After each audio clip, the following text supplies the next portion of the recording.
is 1914. The First World War has just begun. In France, a wounded German soldier is struggling to get away from the British forces, slowly closing in. Suddenly, the Germans spot a British soldier in the distance. He's too wounded to even lift his own weapon and awaits his inevitable doom. But the British soldier lowers his rifle and chooses not to shoot the wounded man. The German just nods before wandering off. The British soldier, Henry Tanday, wouldn't find out that the person he didn't shoot that day was 29-year-old Lance Corporal Adolf Hitler. The story is supposedly true. I say supposedly because the story is very heavily disputed. What we do know is that Hitler made several remarks about the event, such as, "That man came so near to killing me that I thought I should never see Germany again," when asked about a painting with Henry Tanday in it. If we take a quick look at what Europe looked like in 1941 in the middle of World War II, there are two countries that sort of sticks out.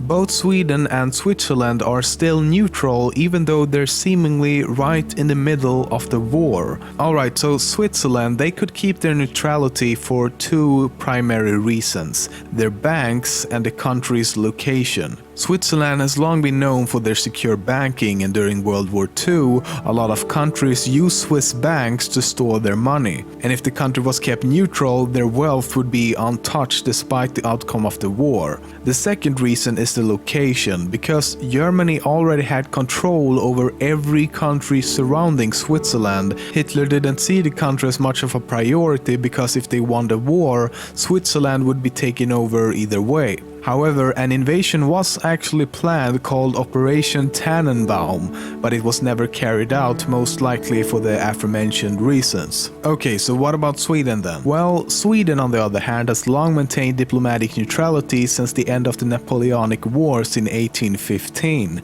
But more than that, Sweden helped Finland fight against the Soviet Union by providing volunteers as well as food and materials. So in reality, Sweden was actually helping Germany by helping Finland, and in the eyes of the Germans, they were not necessarily allies, but were certainly not enemies. Shiba Inu is one of the oldest dog breeds in the world, dating back to 3rd century BC. But during World War II, the breed almost went completely extinct. This was due to a combination of soldiers killing them to use their fur to make coats, an ever-growing food shortage, as well as a distemper pandemic. In fact, all subsequent dogs were bred from the only 3 surviving bloodlines. World War III almost happened right after World War II ended in 1945. British Prime Minister Winston Churchill was concerned that with the enormous size of Soviet forces deployed in Europe at the end of the war and the perception that Soviet leader Joseph Stalin was unreliable, there was a serious threat to Western Europe. So the British developed Operation Unthinkable, also known as the Third World War Plan. However, the plan was rejected because the manpower needed to fight the large amount of remaining Soviet forces was deemed to not be enough. On December 17, 1944, the Japanese army sent 23-year-old soldier Hiro Onora to the Philippines to fight for his country. Not long after he and his squad arrived, the Allied forces attacked. He and 3 of his men had no other choice but to retreat into the jungle. A few months later, the war ended. But when they found papers saying that the war had in fact ended, they thought it was just a propaganda trick to get them out of hiding. It would be almost 30 years until Hiro came out of the jungle and finally realizing that the war was actually over. During that time, one of his soldiers left and the other 2 had died of injuries. In 1974, Hiro returned to civilization for the first time since his deployment in 1944. He was now 53 years old. But he managed to live a normal life after that and died on January 16, 2014. Amazingly, he was not the only one. A man in 1972 and another man in 1974 was also found to be surviving in similar conditions, believing World War II was still going on.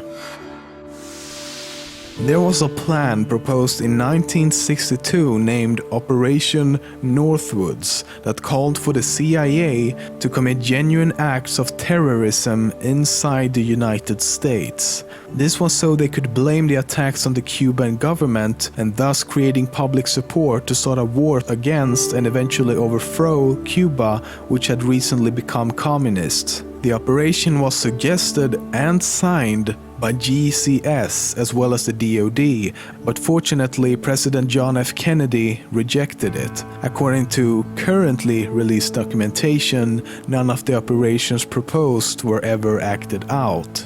It's scary to think that while this operation, which is known to the public, was rejected, you can't help but wonder what else might get approved.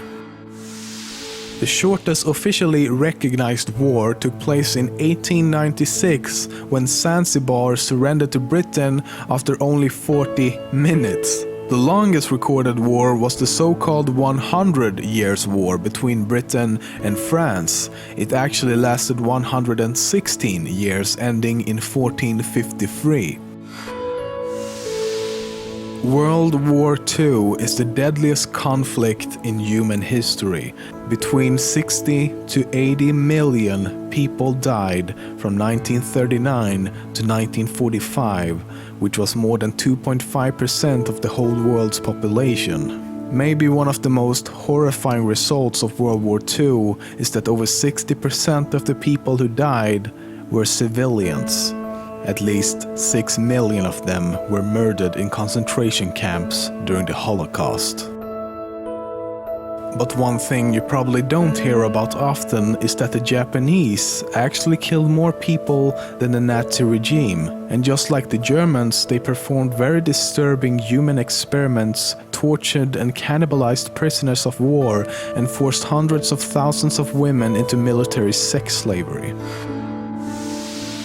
But on a happier note, when word arrived in Moscow in 1945 that the Germans had surrendered, people took to the streets and just started a big-ass party. And shit got out of control. Tens of thousands of people celebrated for hours and literally transformed one of the largest cities on the planet into a sea of vodka. In fact, after over 30 hours of constant celebration, there were simply no more vodka to be found anywhere.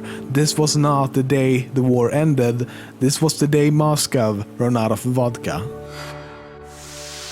If World War III ever happens, it will most likely involve nuclear weapons, which will most likely wipe out most of humanity. I know, fun things to think about, right? But we've actually been close to nuclear war several times over since the World War II ended. In 1980, NORAD's computer suddenly showed 2 incoming missiles.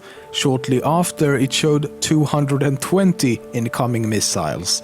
The Air Force began sending out bombers carrying nukes, and America basically went all ballistic fucking apeshit for a few hours. But luckily, before anyone started dropping nukes for nothing, it was found that a tiny chip had malfunctioned. A similar event took place in the 1950s when the Strategic Air Command could not contact any radars that were designed to warn about an incoming attack. Eventually though, everyone got their shit together and realized that the radar connections went through a single telephone line which had overheated a relay station. In 1971, a guy inserted the wrong tape to test the emergency broadcast system, so instead the actual warning for nuclear attack was played. I bet that was a fun morning. In 1979, an Air Force officer booted up a simulation program that would simulate what would happen if the Soviet Union fired 1,000 nuclear missiles at the same time. Unfortunately, his computer was linked to NORAD's mainframe, which made it look like the simulation was actually real. Let's just say that the people over at NORAD went all bananas up a refrigerated anal. Okay, you know what? This has happened so many times, there's no point in even listing them all. I guess today you've learned that when the Americans say there's an incoming nuclear attack, they're just fucking with you.